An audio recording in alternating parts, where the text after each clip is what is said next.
Ho ho ho there. 'Tis the season, and so I'd like to take another look at a classic film that I love to watch at this time of year.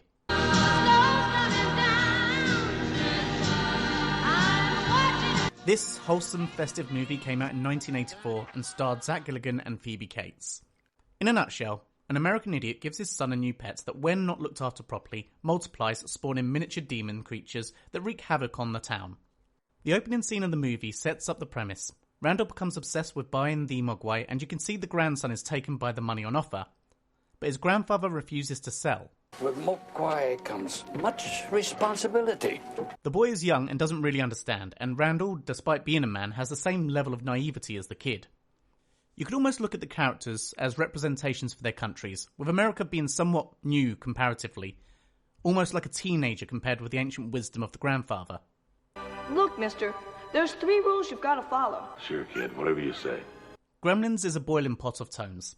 There is definitely a Christmas feel to the movie, but it is also interlaced with comedy and horror elements. There's a real sense of small-town culture, from the music to the dialogue. That's when my dad proposed to my mom, you know. That's where everybody's dad proposed to their mom. When Mrs. Deagle's coming down the street, the score changes from the strings to horns, playing off-key to signify her as a villain. Her line here, "The bank and I have the same purpose in life, to make money," signifies an overall growing mentality of modern society. She looks down at the kids and refers to them as deadbeats. It's funny looking back at this film 29 years later, and little has changed. When Billy's dad brings Gizmo home, he manages to understand that the rules are important.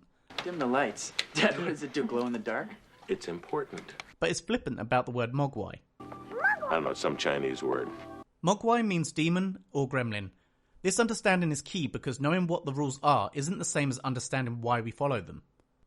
Originally, Gizmo and Stripe were one and the same character, giving the overall script a darker tone, which included the gremlins killing Billy's dog and his mum. Part of these changes to the final product was to separate them, giving the audience someone to root for other than Billy. Billy's dad continues to represent capitalist America, still not understanding the consequences of the responsibility. What? I'll bet every kid in America would like to have one of these.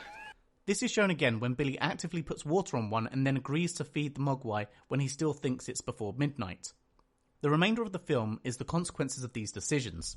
Once they escape their cocoons, the not-so-fluffy critters go about terrorising the town, with Mr. Anson being the first victim. Notice that immediately after this, Billy comes out of the classroom and the Merry Christmas sign is bathed in red light, as we move from the light Christmas movie to that of a horror. The Gremlins are agents of chaos, delighting in the havoc they wreak, and they don't discriminate. Their victims are both deserving and innocent alike. The score has been a growing theme throughout, and then becomes the centerpiece of their destruction.